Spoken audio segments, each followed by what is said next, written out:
guys, it's Clifton B. I met him at Casual Connect last year. He made the game Lobber, which won the Indie Prize at Casual Connect, so he knows something about making games, so you should listen to him. Clifton B, go. Thank you. Greatest intro ever. So what I'd like to do is take a cue from one of my heroes, Johnny Blow, and just show a video of something real quick, just for a minute. And I promise it'll actually be relevant.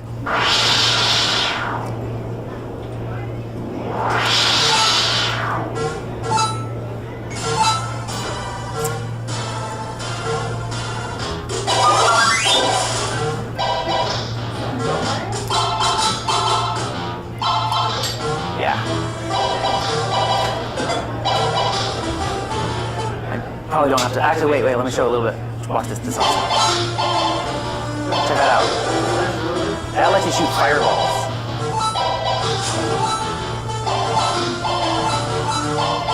Okay, you probably have seen enough. That looks awesome. I know, and what's great about that is the next bit. Oh, I put my keyboard away. I gotta push this over here. Oh, sorry about that. No, I did it. Hey, everybody. That was a game called Great Guiana Sisters, and it was introduced to the Commodore 64 and Amiga DOS and other systems like that, just after another game came out for a thing called the Nintendo Entertainment System. Very, very similar to a game called Mario Brothers. So similar, in fact, that Nintendo put a lot of legal pressure on the company that made it and made them pull them off shelves, or else they were going to get basically destroyed. The reason I bring this up is because I want to talk about designing games that you haven't played before. So my name's Clifton B. I am the designer and I guess producer of an upcoming game called Keyhole. Click. Yaha. Keyhole is a timeline exploration game where anything can and must be undone to solve problems and ultimately free two people who have been mysteriously captured. So my talk today is in two parts. The first is about why it's important to create new and unique experiences, and the second is about why it sucks making new and unique experiences. So I make games. I make games that I find entertaining, interesting, or enlightening. But most of all, I refuse to make a game that you've played before. But how can I know what games you've played before? Chances are I don't know who you are, and since there are billions of people out there and millions of games out there, and I can't even name like 100 off the top of my head, I'm gonna have to go with something else. I can make a few assumptions, and this is where you can help me out. Please raise your hand if you've ever played any of these games. Keep it held up for a moment. And tell you what, raise both hands if you've played at least two of the games that you hear. Here we go. Angry Birds, Candy Crush, Minecraft, Flappy Bird, any Mario game. I can stop right here. 3, 2048, Pac-Man, Warcraft. Now think about that. Everyone had both their hands up, I assume. I was gonna list about 20 different games. I got what, 3, 4 into it? That's a pretty small number, and most of you are familiar with one or more of them. But these games are wildly popular games, and if I were to make a game that took most of the elements of one of these games and added just one more element, I could describe it fairly quickly. Like, let's say I made Call of Duty with trampolines. And since you likely understand Call of Duty, if you don't, it's a gun-shooty game where you shoot a gun at people with guns who want to shoot you with their guns. That's pretty much it. You probably already do know how trampolines would affect the gameplay, and you'd be instantly on board once I say it's Call of Duty with trampolines, and you would know right away if you'd want to play a game like that or not. These slides are progressing really, really slowly, by the way. I click and I gotta kind of wait for the delay. By the way, I just wanted to have a slide with guns and a kid on it, sorry. But what's wrong with taking a familiar game mechanic and adding just a single component? Well, it depends on what you're starting with and what you're adding. If you start with a gameplay unique to one game and you only add a single mechanic unique to another game, you're going to come across as a bit of a hack. But if you take an established genre, like a first-person shooter or Infinite Runner, and add something that changes the whole game and even helps build a great story for your players, you're going to have a new experience that can look and feel completely like an entirely new game. I should have brought water. Some water. Lubrication break. I'm going to use my tongue. This water was not drunk from. Oh, I thank you. Dasani. There was no snappy clicky when I opened it. But it's okay. You'll be okay. My thirst is overriding my my concern for my health. By the way, how many people actually think of Portal as a third-person shooter? A first-person shooter, sorry. Yeah, I'm sure you do now, but how many actually thought of it before I said that? Well, all the ingredients are there. It is in 3D, it's a first-person game, you're shooting a gun. But the addition of Portals made an entirely new game out of it. And it made people like me, who don't really like gun-shooty games, instantly fall in love with the title. Now, Kirby Ferguson, who made this incredible video series, Everything is a Remix, said, "Creation requires influence. Everything we make is a remix of existing creations, our lives, and the lives of others." I fully agree with the sentiment. There's nothing I could ever create that would be 100% unique or original. But I'll do everything I can to make sure that the games I work on aren't so similar to existing games that I feel like a hack myself. So with that in mind, I will change my original axiom. I refuse to make a game I've played before. But if everything is a remix and complete originality isn't feasible, where do I draw the line? Well, I can illustrate my viewpoint with I can illustrate my viewpoint on what qualifies as a new and unique experience with a couple anecdotes. About 15 years ago, in my first year in college, I discovered a neat little Photoshop filter called lens flare. You might know where I'm going with this. You can usually tell how far a design student is along their lessons by seeing how liberally they apply lens flare to their assignments. After a while, you realize lens flare is really kind of dumb and you stop using it altogether. But really good designers can use it in such a way that it really emphasizes the design rather than calling attention to itself. The same can be said for drop shadows and 3D text effects. The more they stand out on their own, the hackier they seem. But used thoughtfully, they can really emphasize a great design. I will point out that this is, I just had to find a photo on my hard drive to add a bunch of lens flare effects to. Happened to find a photo of the Best in Show prize that I won for Clobber. It's not that big. Yeah, but it's all right, it's okay, it's okay. It's pretty good, it's pretty good. Here's another example. My friend Scotty Walsh used to work at the Pike Place Magic Shop in Seattle, right around the time that David Blaine was famous for doing his camera tricks and other weird non-magic-y stunts. He'd constantly have people come in and ask him to buy a thumb tip, this fake rubber thumb thing that you slip over your real thumb so you can hide things from the viewers right in front of their face. He'd always ask, well, why do you want a thumb tip? And they said, well, because David Blaine does this trick where he hides this piece of cloth and he can make it reappear and disappear all the time. Kind of hacky, right? Scotty knew that if he sold them this little piece of rubber, they'd use it to do only one dumb trick over and over and never care to learn what else it could be used for. So he'd say, hey, want to see something even better? And then he'd do this series of other close-up tricks, like changing $1 bills into 20s, producing cigarettes out of nowhere, and lighting fires with no source. And they'd go, wow, that's way better than the thumb tip. I want that instead. And then Scotty would sell them the thumb tip, the only thing that they need to do all those tricks. I like to keep these two stories in mind to remind myself that despite never being 100% original, which really isn't the goal here, I can still use existing tools and tropes to make something that feels original, which may or may not be your goal. In fact, if you're only interested in this for the money, you're most likely not interested in making anything new or unique, and you probably don't care about what I have to say. But if you are here for the same reasons I am, trust me when I say that there's a better way to do basically everything that's ever been done before. You just can't settle for the same old tricks. Now, for the second part of this, I'd like to talk about some things that make more original games a lot more challenging to design, at least if you want people to pick up and start playing your game without taking a college course and your crazy new ideas. Drink. Thanks, Coke. Now, this essentially breaks the entire world of games into two camps for me. There's the games you already know how to play and the ones you don't. This is much more important to me than the difference between AAA and indie games, between first-person shooters and platformers, and between console and PC titles. Will I know what I'm getting into before I even pick up the controller? Can I hit the ground running, or will I need to be eased into these things before you hit me with the hard stuff?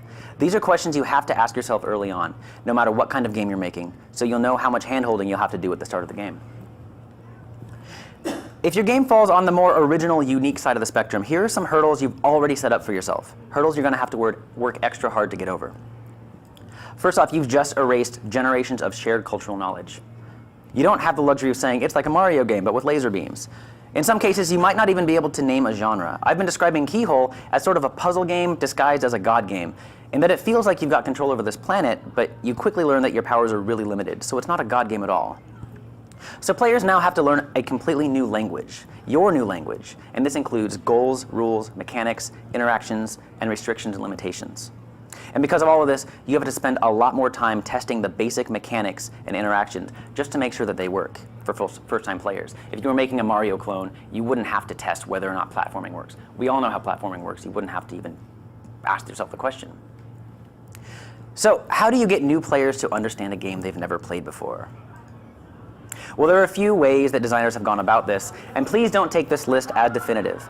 There will probably be a better way. There will probably always be a better way to do everything. But here are some ways designers have helped teach players so far. Manuals. Remember when you had to go to the store to buy games, and you had to look on a shelf, and there was a box, and the game's in the box, and next to the game was this book, and then when your mom drives you home, you're reading the book, and you're so excited to actually get home and play the game. Manuals were really important back then because the world was still pretty new to gaming, and we really didn't know what we were doing. But we've grown past that, thankfully. For the most part, we're not buying our games at Freddy's anymore, so that's out, thank God. Cheat sheets. Cheat sheets are what I call usually the screens at the beginning of a game that tell you what every little button can do and maybe kind of give you a little paragraph of interactions. These weren't too bad when our controllers had 2 buttons and D-pads.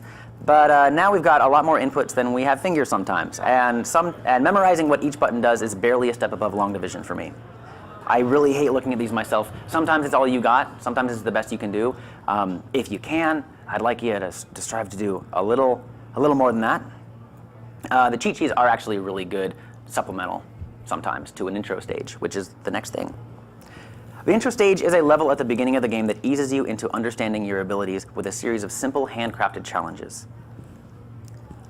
Intro stages can explicitly tell you what to do, like this character here in Dust Force that tells you how to run up walls.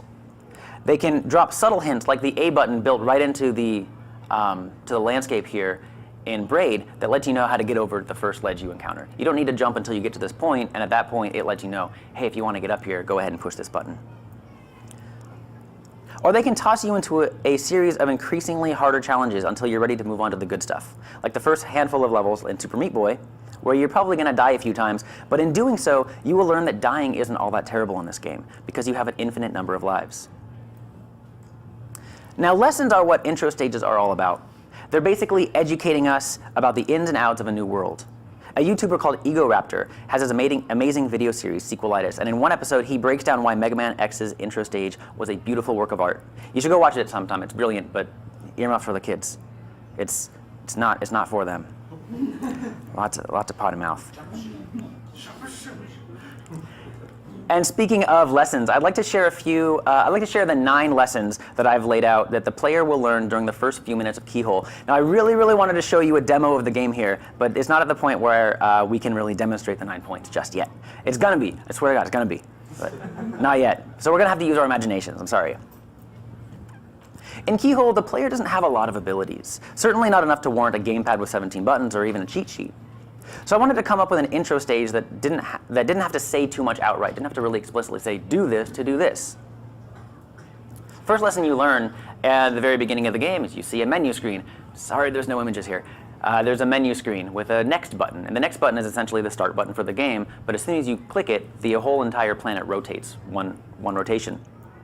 And that teaches, and then it says day 2. So you've essentially gone from day 1, which is your start screen, to day 2, and that teaches you that rotating the planet advances time. So that's your first ability. The next thing you see is on day 2, a new character appears called the Historian, and there's a little marker on the screen. A little marker shows up where it wasn't on day 1. And when you click on it, it zooms into inhabitants. So it zooms into that person, and then you learn that, oh, clicking on markers in the game lets me zoom in and see what's up. Oh wait, that was my next one, sorry. And then third one,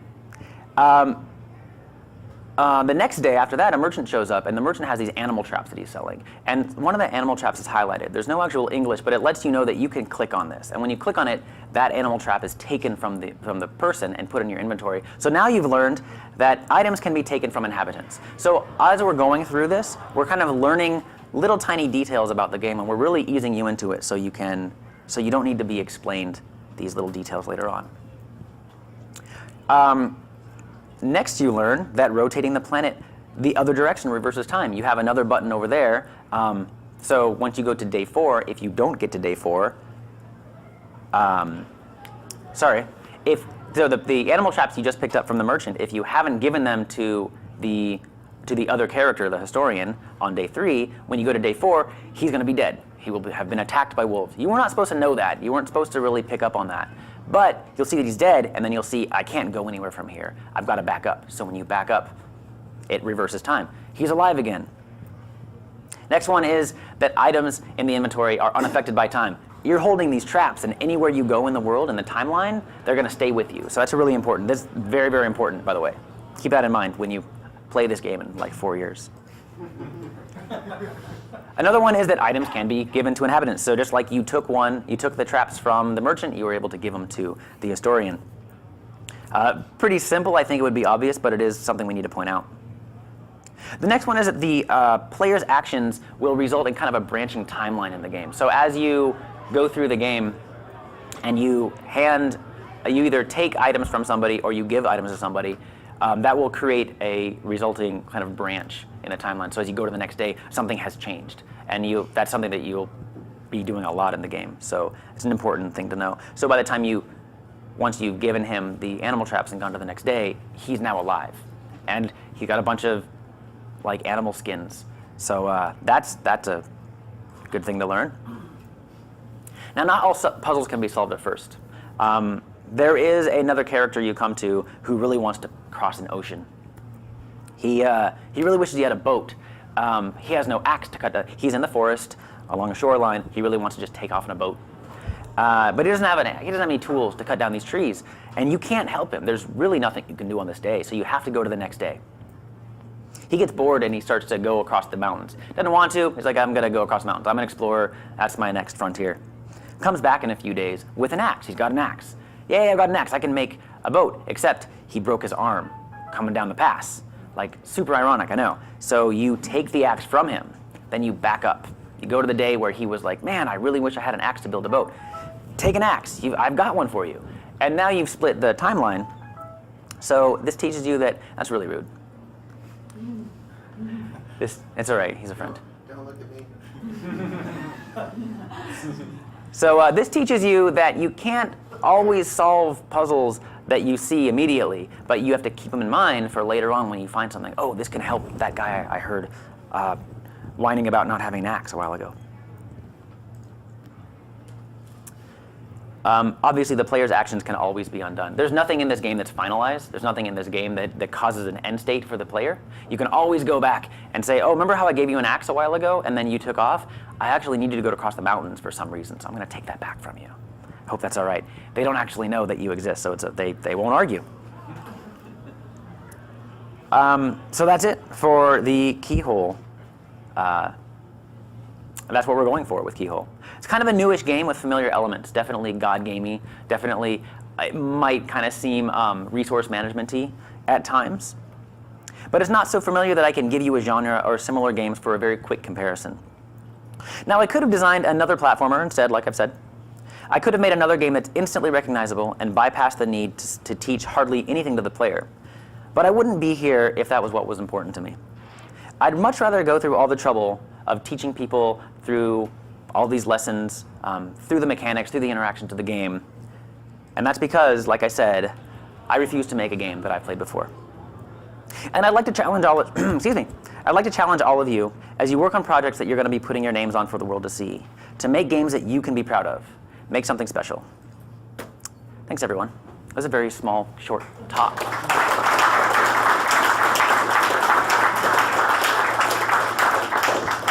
So at this point, I think speakers usually do Q&A, but I seriously don't think there's really much to ask me. I'm not that. I see a hand. Go ahead. Well, so I mean, this is just a philosophical thing, because I think the dark side of doing something that is familiar. You said, oh, it's familiar that people will understand the mechanic already. But a lot of times people say like, oh, have you played the first 4 Call of Duties, but not the one that they changed this? It's like, oh, I sit down, do I know what all stuff is? Because I see a lot of games pushing themselves into the niche space where they assume a whole lot of foreknowledge. And is that something you deliberately try to avoid? Does that just have a consequence? Okay, so the question was, I think, would I specifically try to avoid? I'm just going to repeat this for the camera. I should have just given you the lavalier. Would I try to avoid designing a game that would specifically use prior knowledge of other games I've made or other games in the genre? I'm not really that interested in making games that go off of too much existing knowledge at all.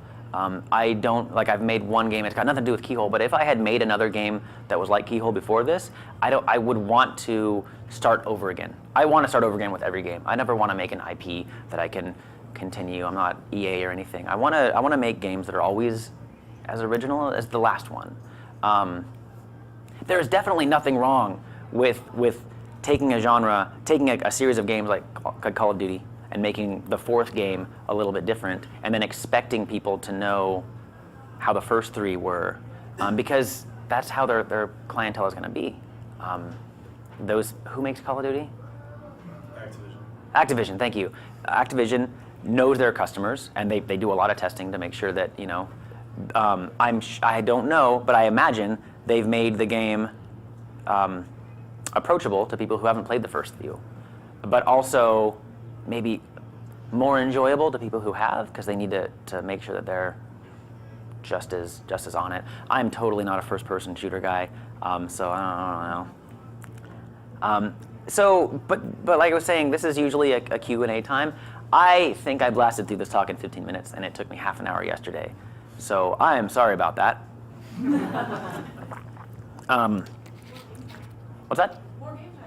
More game time, yes. Please play more games outside. But what I was going to say, yes. Can you jump and shoot in Keyhole? You didn't need to listen to my talk at all. It wasn't for you. I just had to ask this question. I needed to know. You can't jump and shoot. There will be people who do jump and shoot in the game. You can't. Is jump and shoot man one of them? Yeah, what I was going to say is I would like people to turn to somebody next to them and tell the person next to them a genre of game that they wish they could like if it weren't for blank. Just because I wanted to get a conversation going. I actually wrote that down here. I'm like, talk about a genre that you don't like and why, and maybe it could be better if something else were different. So you talk about creating games that you haven't played before. What do you feel as a designer is the most effective way of teaching the player how to play your game? I thought you were going to say, what's the most effective way of making a game you haven't played before? I was going to say, don't play games. The most effective way of teaching a player, so I don't believe in the phrase best practices. I don't believe, as a designer, I'm a user researcher by trade. I do a lot of UXy stuff.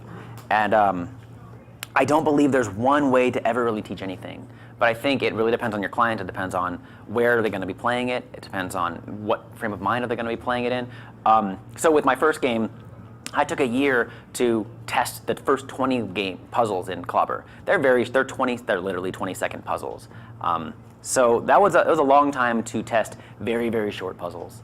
But it took a year to really make sure that the ramp up was good for most of the ages and my demographics. And I had to consider, where would they be playing it? Is it going to be on a bus? Is it going to be in a room? Like it's a kind of a very casual game, so I could only really assume that they'd be playing it where there's a lot of external stimulus.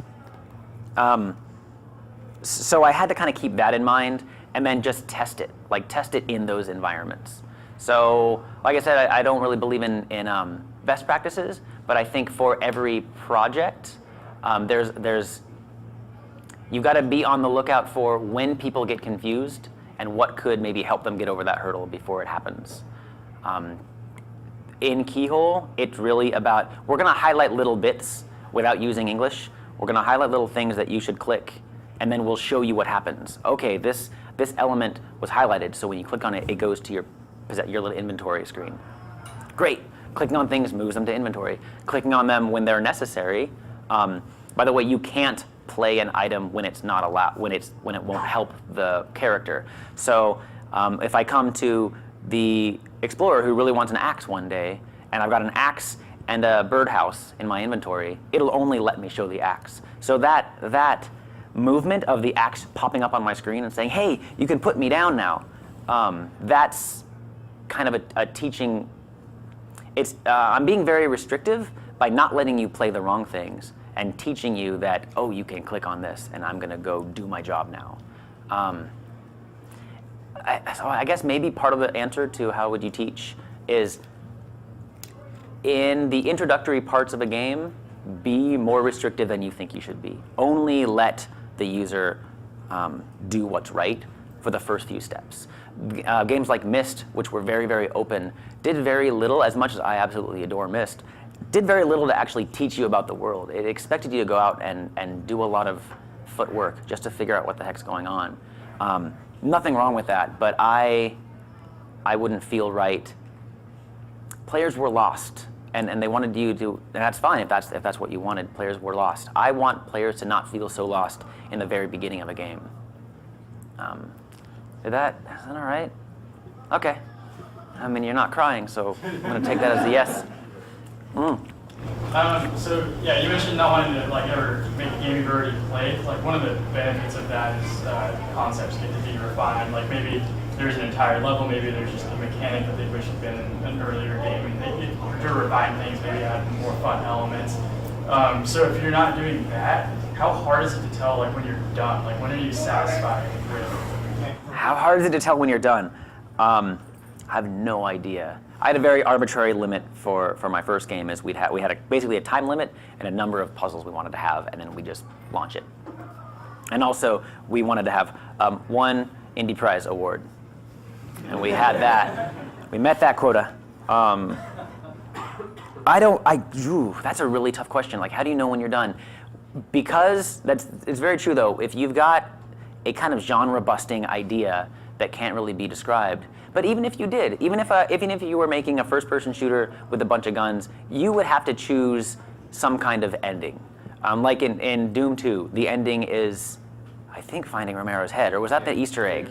Yeah, there's an ending where you get to, it's the big dark, there's a bunch of demons, you can't see them. There's a big challenge, and once you've killed everything, congratulations. It's just as arbitrary as if you didn't have a genre to play with to begin with. I imagine. So we have an ultimate goal in Keyhole. There's 8 endings, and you have to get to them in sequence. In sequence? Is that the word? In sequential. It's probably like Latin. And I think that I don't think it matters really. It might be a little more difficult if you're making a game where there's no real explicit genre, but I think it can be just as arbitrary with an easier genre title. So if you like fall in love with like this like gameplay concept you've developed, do you know that you're sort of putting it to rest after this project? You're not going to be revisiting it? The gameplay itself of Keyhole will not be revisited for any other games. I don't want to. I think it's. There was a lot of talk of Fez 2, right? People were, oh my gosh, Fez 2 is going to come out. That teaser on Vimeo was amazing. I was so excited. When Phil canceled Fez 2, I was happier than when I'd seen that trailer. I was bummed because of the circumstances that led up to it, Marcus Beer, and I was bummed that Phil was upset. That's just personal stuff anyway. I was happy that Fez was going to be its own thing, and I love things that exist on their own and then are done. There are some amazing movies out there. Back to the Future could have been its own game. Back to the Future was a terrible game and should never have been a game to begin with. Back to the Future could have been its own movie. It was only going to be its own movie, and that was great. 2 and 3, luckily, I love too. But there are movies that didn't need. Yeah, I know. There are movies that can just exist and they're perfect. You don't need to use anything else from those movies anywhere else. And I honestly don't see myself ever reusing anything from Keyhole, except for like Easter eggs, like maybe little insignias and things I'll repeat. But yeah. Have you thought about ways to really like using the storyline of any game or Keyhole? Okay. Reusing storylines. You could make a completely different storyline and still use a genre that was used in the past, but using the storyline in that genre. That's right. So that's essentially taking a genre that exists, but then toying with the story, like making it a different kind of story. That's essentially what I was saying with one of those examples. Not the trampolines. One of the examples where you take like Portal. Portal takes first-person shooters, which are just tested, and we know first-person shooters. There's no question about, okay, I'm going to walk this way, and this rotates, and this shoots things. And then we they introduced this story that was, I mean, on top of the portalness of it, the whole Gladys and the Rat Man and just beautiful, amazing stories. Does that kind of Well, I'm talk sort about of what? interested in graphic fiction, Graphic which is a fiction, genre. right. And so, of course, you're going to have to make it interesting. You have to have a lot of different stories. Right. So, So here's my answer, I guess. There are two kinds of games as far as storyline goes that I love, and one of them is the non-story game, like Super Crate Box, where you just shooting a bunch of little creatures and then collecting little boxes and getting new items. It's just kind of mindless fun. Don't tell them I said mindless, but it's fun for really no reason other than like, hey, this is fun. And there's games like Braid, where there's lots of story, and you don't really have to read it, but to really get involved with Braid, Myst, all the Myst games. Just I read, man, I've got all the books. I'm the biggest Myst nerd. I don't like the ones in the middle that just have a little bit of, generally, this is just how I feel. And that's kind of where the AAA, I'm like, hey, AAA indie, but that's kind of where the AAA games kind of fall. They've got enough storyline to put you on, to kind of get you going, but not so much that you have to read a lot or listen to a lot. And I like these. This one's, yeah? I noticed you're talking, I think with Keyhole, that's kind of a mechanical branching scenario that you have, right? Like, so your mechanics that you as the player do creates branching narratives with them, right? Right. What do you think about more iterative story designs? Like, for example, something like the Elder Scrolls series have always been kind of about the player is creating the story. There are story paths, but it's really up to the player to decide in what order they're doing things. Right. What do you think about that sort of branching narrative versus the type of mechanical branching narrative? Got it. My thoughts on the branching narrative of a series like Elder Scrolls versus Keyhole. Incredibly difficult, and I would never really want to spend that much time on it. That's really my answer. Elder Scrolls has tons of quests and side quests and side quests and things that bleed into each other and things that it's incredibly tangly. And there are one thing I should say is all of the characters in Keyhole are incredibly one-dimensional. Dude wants an axe to build a boat. If you give it to him, he's going to cross the ocean, come back with a settlement, with settlers, and they're going to build a town. And that's by design. I don't want any of these characters to really have, there are the historians, there's one per age, and they're, whatever, you'll learn later, maybe. They've got more to them. But really, these characters are just props in a world where a bigger thing is unfolding in the background. I don't really want to put a lot of work into stories upon stories upon stories. I don't know how many people work on Elder Scrolls, probably more than 6, and that's what we've got. It's a beautiful thing, and it's incredibly complex, and Keyhole's getting complex as it is. There's nothing wrong with it at all. In fact, I was talking to somebody yesterday about the idea of, instead of Keyhole being scripted stories that you have to walk through, and if you do this, it'll turn out this way. Making basically procedurally generated stories that work on top of each other. I would love to see something do that. I'm never going to work on a game that does that, but I would love to see if somebody can pull it off. It's just, It's very wide here in Marshall. it is. You have to be more open. So I've got the idea is there's going to be people, if the game takes off, there's going to be people online blogging about it, talking about it in forums. I want them to have the same experience essentially and say, if you read into Gone Home, if you read into the community posts behind Gone Home, they talk about, oh, did you see this thing in the basement? I don't want to ruin it for you, but they talk about all these other things that are happening, and here's how I approach it, but it's the same story that's happened. And I love that because everyone can agree on what happened once we all kind of figure it out together. I want that. I don't need so much to make a game where they said, the guy in the red hat and the fishing pole, he was great. And some people would say, I never saw him. Well, if it didn't show up in your seed. That's just not something, at least for the narrative kind of games, I'm not interested in myself. If there are games out there like that, I would love to hear more about them. I admit I don't play enough games, so that's that. Yeah? You talked about it a little bit, but when you're talking about making a new experience, how important it is to understand the body of work that's out there. Like, how can you, it's like when you're making something new, you don't really understand how all these other games work. So the question was, how do you make something that hasn't been made? Or kind of, sorry, I simplified it, but how do you know what's out there? How do you know the body of work that exists in your field, in your industry? I totally don't. I really don't. I know about what's out there. I know about what's popular. I know what people are talking about. And I've talked about this game for long enough that if something was out there and had made it big enough to be heard by people, I think I would have found out by now. But yeah, there's a lot of research to be done. Like I spent money on trademarking the name itself. I wanted to make sure that the name was I think it's a pretty good name, so I had to take it. But the kind of game with the mechanics I don't care so much about, but the idea of splitting timelines in hundreds of ways, I really wanted to make sure that if that's been done before, I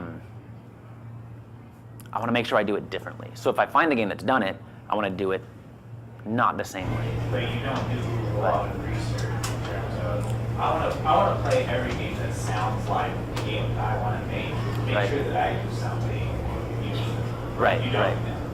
right. I've played a few games that people reminded, somebody said, oh, that sounds like, well, the Grow game, Grow Cube, the Eyes Maze. There's a series of games called Grow. They're awesome, by the way. I had played those and I had heard of them, and there is a little bit of Grow in my game. You won't see it, really, but it's there. No, I didn't do a ton of research. I got a job and everything, so I don't know.